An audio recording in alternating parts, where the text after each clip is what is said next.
Saya beritahukan bahwa cerita ini full spoiler. Sebelum lanjut ke ceritanya, subscribe terlebih dahulu biar tidak ketinggalan episode selanjutnya. Yuk digas!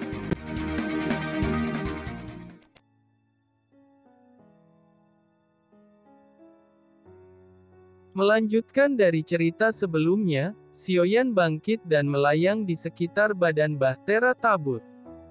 Segel roh dengan cepat berubah menjadi armor roh. Dua teratai api Buddha Lotus Flame terbentuk hanya dengan sedikit pemikiran Sioyan. Dia melemparkan dan mengenai target makhluk besar itu. Sosok besar itu terbakar oleh serangan Buddha Lotus Flame dan berangsur-angsur musnah. Sioyan menghela nafas lega, karena sosok ini sebenarnya hanya berada di tingkat Dodi. Saya tidak menyangka ada makhluk hidup di dalam laut ketiadaan ini. Semuanya cepat turun di bawah geladak Bahtera, ucap Sioyan.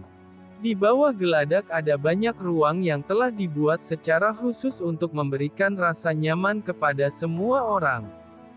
Kita sementara akan aman jika berada di tempat ini. Masih ada banyak potensi ancaman di area laut ketiadaan ini, ucap Sioyan.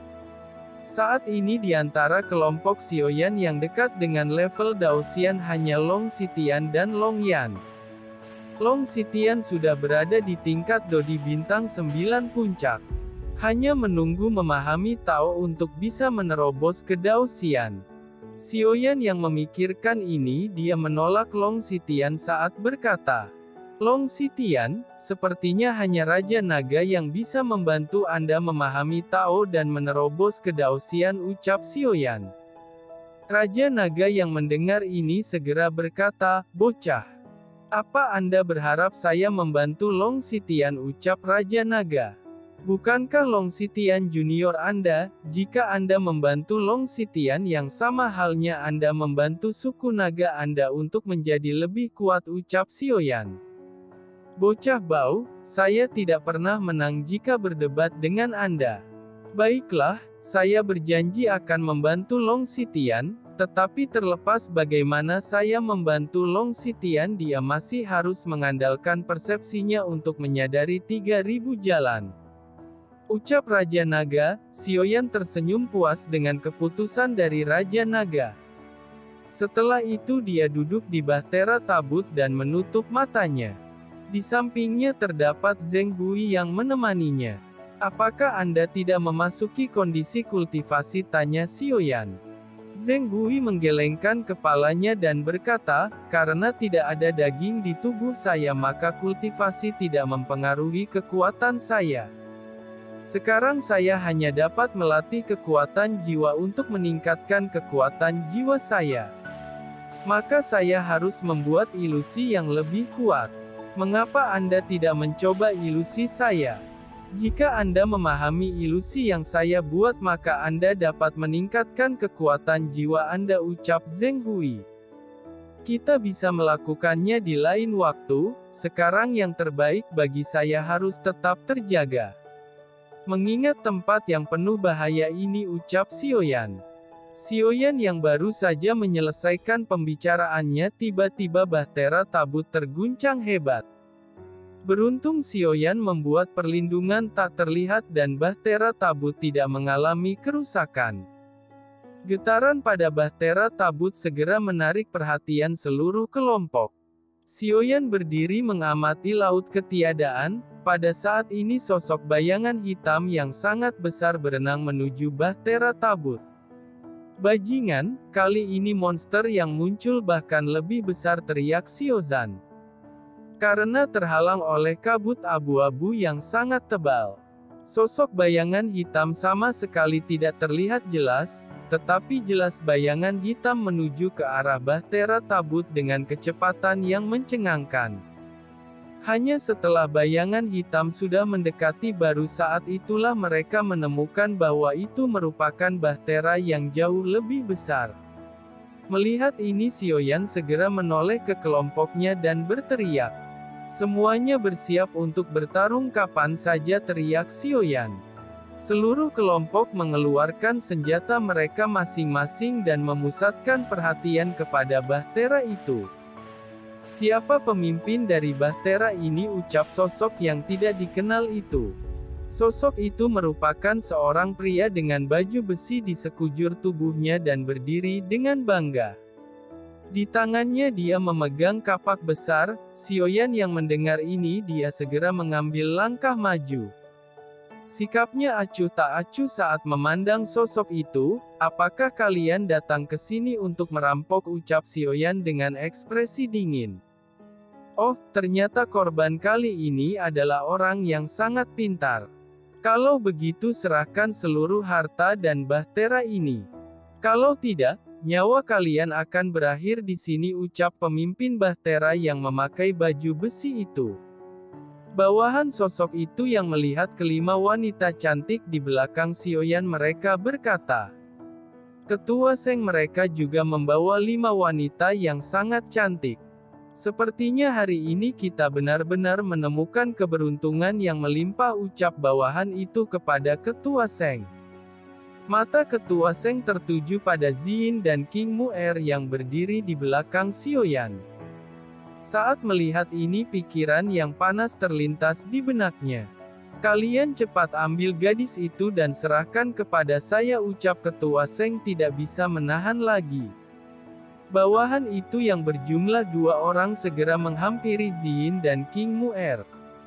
Sebelum tangan dari pria itu menyentuh tangan Ziyin dan King Mu'er, tiba-tiba kedua tubuh pria itu terhisap di udara. Sioyan mencengkram leher pria itu dan api surgawi membakar pria itu hingga menjadi abu.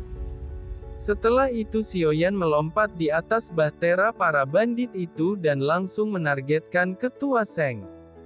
Melihat pergerakan Sioyan dan sangat cepat, Ketua Seng mengayunkan kapak besar dengan keras. Dalam sekejap mata penguasa Suan muncul, dan kedua serangan saling berbenturan. Namun telapak tangan Sioyan jelas lebih unggul, retakan dengan cepat menyebar dari kapak besar seperti jaring laba-laba. Segera kapak itu hancur di depan banyak pasang mata. Tubuh Ketua Seng terpental ke belakang dan membentur bahtera tabut miliknya. Kekuatan orang ini sebenarnya Daosian bintang 2, bajingan. Dia sengaja menyembunyikan kekuatannya, ucap Ketua Seng mendeteksi kekuatan Sioyan. Tuan, kedua sekarang Tuan Besar masih dalam retret dan sangat disayangkan bahwa korban kita kali ini sangat kuat. Kita harus mundur terlebih dahulu untuk menunggu Tuan Besar keluar dari retretnya. Ketika Tuan Besar keluar, kita akan mencari orang ini kembali, ucap para bandit itu. Namun Ketua Seng tidak menghiraukan nasihat dari orang paruh baya itu. Dia memandang Sioyan dan kekuatan Daosian bintang 2 meletus dari tubuhnya. Sioyan mendengus dingin saat melihat ini. Dengan evolusi dekrit surgawi 8 kutub, bayangan penguasa Suan setinggi ribuan kaki terbentuk. Penguasa Suan diayunkan tanpa peringatan apapun. Ketua Seng meraung marah dan mengeluarkan kapak biru dari dalam cincin penyimpanannya. Dalam prosesnya kapak itu membesar lalu bertabrakan dengan penguasa Suan raksasa. Kekuatan saya berada pada Daosian bintang 2 menengah. Dan tidak mungkin saya kalah dengan Daosian yang bintang 2 awal, teriak Ketua Seng. Kepercayaan diri itu langsung hilang ketika kapak biru itu meledak menjadi fragmen-fragmen kecil. Sedangkan bayangan penguasa Suan terus melesat ke arah Ketua Aseng. Mata Ketua saya menyusut melihat kejadian ini. Dia segera mengaktifkan baju besi tingkat tinggi untuk membuat pertahanan pada tubuhnya. Tetapi di bawah serangan yang sangat kuat dari penguasa Suan, baju besi Ketua Seng itu hancur. Tubuh Ketua Seng terguncang hebat dan terbanting ke belakang dengan sangat keras. Seluruh kelompok bandit itu yang melihat ini segera melesat membantu Ketua Seng. Kondisi Ketua Seng sekarang sangat mengenaskan, banyak organ-organ tubuhnya mengalami patah tulang. Seluruh tubuhnya ternoda oleh darah, hidup dan matinya masih belum diketahui. Kalaupun masih hidup, orang itu akan membutuhkan waktu puluhan tahun untuk sembuh dari cedera ini. Sekelompok orang yang berada di belakang ketua Seng buru-buru mengendalikan bahtera dan mencoba melarikan diri. Tetapi bagaimana mungkin Sioyan melepaskan mereka begitu saja? Karena kalian sudah datang maka kalian bisa melupakan untuk melarikan diri, ucap Sioyan tersenyum jahat.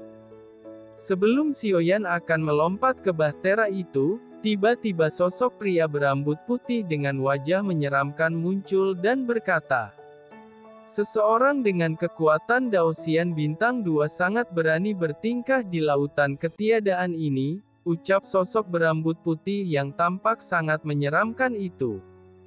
Kemunculan sosok itu membuat para bandit langsung bersemangat saat berteriak, "Tuan Heng San, bocah itu telah melukai tuan kedua kita. Dan dia mengancam membunuh kita semua," ucap para bandit itu. "Hahaha, saya awalnya mengira siapa yang akan datang untuk membantu sampah tidak berguna ini. Orang yang datang ternyata merupakan saudara dari seorang sampah. Apakah Anda pikir dengan Daosian bintang 3 Anda bisa bersikap arogan di hadapanku? Anda boleh menyerang jika Anda menginginkannya," ucap Sioyan. Sioyan sangat bersemangat melihat orang di depannya. Sudah puluhan tahun saat Sioyan bertarung dengan Pangeran Darah. Sekarang rasa haus akan pertempuran memenuhi setiap sel darah yang ada di dalam tubuh Sioyan. Sosok pria dengan rambut putih dengan wajah menyeramkan itu yang bernama Heng San sangat marah.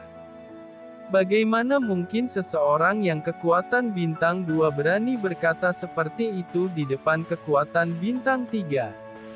"Saya akan mencabik-cabik tubuhmu dan memakan semua dagingmu," teriak Heng San. Setelah teriakannya jatuh, aura Daosian bintang 3 meletus. Sebelum dia akan mengawali serangan, tiba-tiba bayangan bahtera lainnya muncul di depan mereka. Bahtera yang muncul kali ini lebih besar dari milik Sioyan dan para bandit itu. Itu disertai dengan lambang terlihat Phoenix di sisi depan bahtera. "Ini sebenarnya bahtera Wu," ucap Heng San dengan terkejut.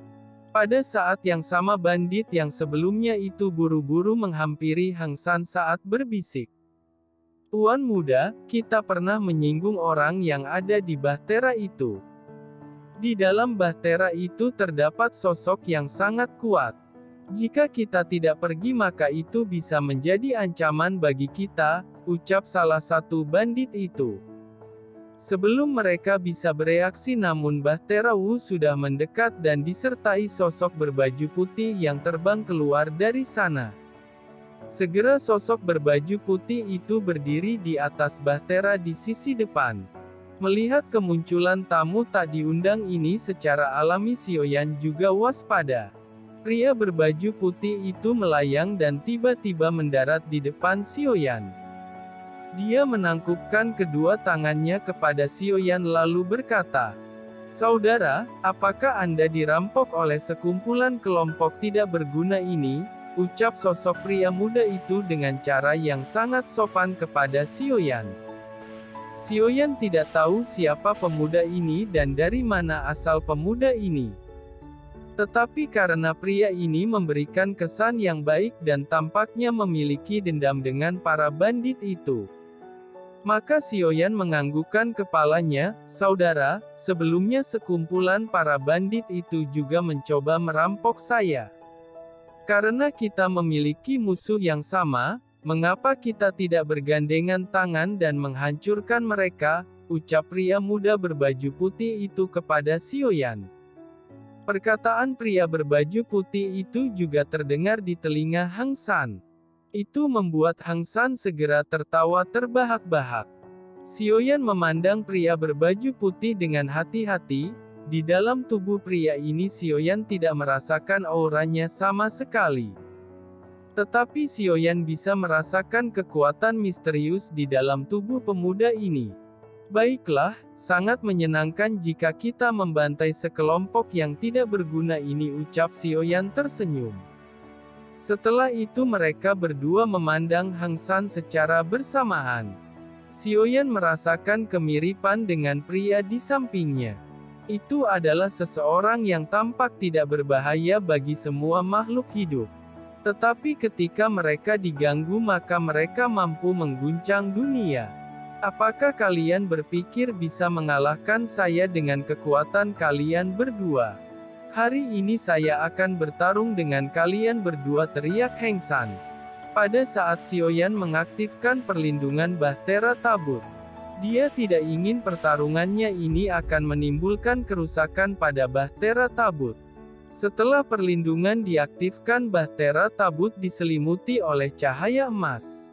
Xiaoyan melihat ke arah Hang San dan selangkah maju saat berkata, "Kalau begitu mari kita lihat seberapa kuat diri Anda," ucap Xiaoyan. Api surgawi keluar dan membentuk penguasa Suan. Xiaoyan melirik pria di sampingnya dan mengangguk saat mereka berdua menyerang Hang San secara bersamaan. Xiaoyan langsung menunjukkan teknik bertarung yang sangat kuat. Penguasa Suan diayunkan dan dikombinasikan dengan 10.000 bayangan. Penguasa Suan dengan jumlah 10.000 masing-masing melayang di atas udara. Sedangkan pemuda berbaju putih mengeluarkan tombak warna-warni. Cahaya di ujung tombak melonjak saat membentuk naga 5 warna menuju ke arah Hang San. 2 kapak ganda muncul dari tangan Hang San, cahaya hitam berkedip dan kapak ganda berubah menjadi harimau raksasa saat menabrak 2 serangan yang dilepaskan oleh Xiaoyan dan pemuda berbaju putih. Suara ledakan terus berdering pada saat ini, tanpa memberikan Hang San untuk mengatur nafas. Sosok pria berbaju putih itu melesat di sisi kiri Hang San. Dalam sekejap mata tombak warna-warni kembali menuju tangan pria itu. Dan diayunkan ke titik vital tubuh Hang San. Melihat serangan mematikan yang sangat cepat ini, Hang San tidak punya pilihan selain mundur. Harimau besar yang kehilangan dukungan dari Hang San segera runtuh. Hang San sangat marah dengan kejadian seperti ini. Segera energi yang kuat meletus dari tubuhnya dan kapak ganda melesat ke arah Xiaoyan. Setiap kali kapak melewati udara maka akan meninggalkan ledakan yang tak henti-hentinya. Pada saat yang sama api surgawi meledak di area tubuh Xiaoyan. Dia merubah daerah sekitarnya menjadi lautan api. Di dalam lautan api kekuatan Xiaoyan berangsur-angsur meningkat. Xiaoyan sekali lagi mengeluarkan 10.000 bayangan penguasa Suan. Tetapi kali ini kekuatannya jauh lebih kuat dari sebelumnya. Itu membombardir serangan kapak yang dipenuhi dengan energi mematikan. Suara benturan terus terdengar hingga akhirnya kapak besar itu berhenti tidak jauh dari Xiaoyan. Sedangkan serangan pria berbaju putih juga hancur oleh kekuatan kapak ganda Hang San. Dia menoleh ke Xiaoyan lalu berkata, "Saudaraku, jika kita ingin mengalahkan orang itu maka kita harus mengeluarkan kartu truf kita masing-masing," ucap pria berbaju putih itu.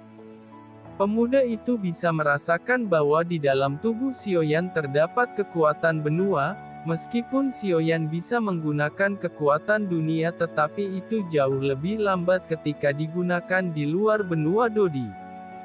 Oleh karena itu Xiaoyan sedikit kesulitan saat menggunakan kekuatan benua. Xiaoyan memandang pemuda berbaju putih dengan seksama. Sepertinya pemuda ini juga memiliki kekuatan benua sama halnya seperti saya. Tidak disangka bahwa saya bertemu dengan salah satu pemilik benua alam lain, ucap dalam hati Xiaoyan. "Saudaraku, mari kita menggunakan kekuatan benua untuk membunuh orang ini," ucap pria berbaju putih. Pria berbaju putih tidak menutupi kebenaran ini, dia memandang Xiaoyan dan tersenyum. Kemudian kekuatan benua keluar secara bersamaan dari kedua tangan pemuda ini. Xiaoyan tersenyum melihat ini, segera setelah itu dia mengeluarkan panah suci teratai api. Anak panah yang tercipta dari api surgawi dan roh hantu kemudian disuntikkan oleh kekuatan benua dan terbentuk sempurna. Sedangkan pemuda berbaju putih terdapat retakan di dahinya. Mata yang sangat mengerikan terbuka dari dahi pemuda itu. Di sisi lain Hang San yang merasakan kekuatan dahsyat dari mereka berdua ekspresinya mulai jelek. Krisis hidup dan mati memenuhi benak Hang San saat dia berteriak dengan tidak percaya. Sial, mereka berdua sebenarnya pelindung benua, saya tidak akan memberi Anda kesempatan untuk membentuk kekuatan benua, teriak Hang San. Tanpa membuang waktu lagi dia melesat menuju Xiaoyan dan pria berbaju putih. Itu disertai dengan kapak ganda, meskipun kalian pelindung benua tetapi saya tahu bahwa butuh waktu untuk bisa menggunakan kekuatan benua. Jika ini diganggu maka kekuatan benua tidak dapat dipadatkan, ucap Hang San. Zheng Hui yang melihat ini segera melepaskan kekuatan jiwa tingkat suci untuk mengelilingi tubuh Hang San. Bahkan jika Zheng Hui tidak bisa membunuh Hang San, tetapi dengan kekuatan jiwanya itu sudah memberikan waktu untuk Xiaoyan dan pemuda itu. Di depan mata Hang San terdapat bunga-bunga yang sangat indah. Untuk waktu sesaat Hang San telah dikacaukan oleh serangan Zheng Hui. Mata Hang San menatap tajam ke arah Zheng Hui. Dia dengan cepat mengayunkan senjatanya ke arah Zheng Hui. Xiaozan yang melihat ini dia segera berubah menjadi harimau besar, meskipun dia masih berada di bintang 8 tetapi tubuh fisik harimau putih sangat kuat, dan terima kasih sudah nemenin Mimin sampai akhir, tunggu episode selanjutnya, sampai jumpa.